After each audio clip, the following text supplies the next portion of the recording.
Welcome to Maine Public News Connect, original news stories from Maine Public Radio, airing weekly in Spanish, French, Portuguese, Somali, and English. I'm your host, Ari Snider. Today is Friday, May 31st, and here are the week's top stories. The Rwandan community of Maine welcomed hundreds of visitors to South Portland last weekend to mark the 30th anniversary of the Rwandan Genocide. Guests arrived from all over the country and the world. That included Rwanda's ambassador to the U.S., who praised her country's efforts to rebuild and repair its society. The genocide erupted after the collapse of a peace process to end the country's civil war. Hundreds of thousands of people from the Tutsi ethnic group were killed over a period of roughly 100 days in 1994. Event coordinators estimate there are between 150 and 200 genocide survivors living in Maine, and emphasize the need to preserve and share their stories so that their suffering is not forgotten. President Joe Biden has approved Maine's request for a major disaster declaration to help Cumberland and York counties recover from an April snowstorm that caused significant infrastructure damage. Governor Janet Mills said that the costs from the two-day storm, including debris removal, damage to roads and bridges, and emergency protective measures, are expected to exceed $3.5 million. The president's disaster declaration unlocks federal assistance to help Maine cover the cost of public infrastructure repairs. Federal officials are expecting a record-breaking hurricane season this year in the Atlantic Ocean. The National Weather Service expects between 8 and 13 hurricanes. About half a dozen of those could be major hurricanes. Hurricanes typically reach Maine as tropical storms or weaker, but the state has been hit by damaging rainstorms in recent years. Forecasters say most of the deaths caused by hurricanes are the result of flooding.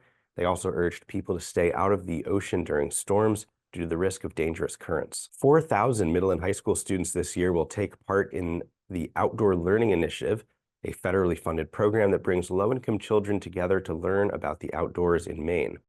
Governor Janet Mills launched the program 2 years ago. Because of high demand, the program is being expanded with more than $6 million. Activities will include canoeing, kayaking, and hiking, and offer students the opportunity to learn leadership and survival skills. Some of the summer programs have already filled up. This has been Maine Public News Connect. We'll see you next time. Thank you to our excellent community partners for supporting and contributing to this program. Maine Public News Connect has been made possible by individual supporters and foundations from across Maine, as well as cPort Credit Union, Hannaford Supermarkets, IDEXX, MaineHousing, Coastal Enterprises, CoverMe, the Sam L. Cohen Foundation, Koo and Patricia Yuen, Maine Health Access Foundation, and the Maine Department of Health and Human Services. Maine Public News Connect is made possible by Koo and Patricia Yuen, committed to bridging cultural differences in our communities. Juntos. Ensemble. Warajir. Junto. cPort Credit Union. Together. Hannaford Supermarkets, celebrating the diversity of its employees, customers, and communities, and committed to fostering a welcoming environment. Together, they're greater than groceries. Learn more at hannaford.com. At MaineHousing, we know an affordable home is key.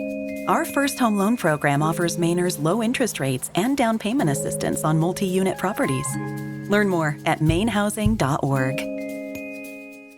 If you've lost your health insurance or had a major life event, you can find a plan that fits and financial help to pay for it at CoverMe.gov.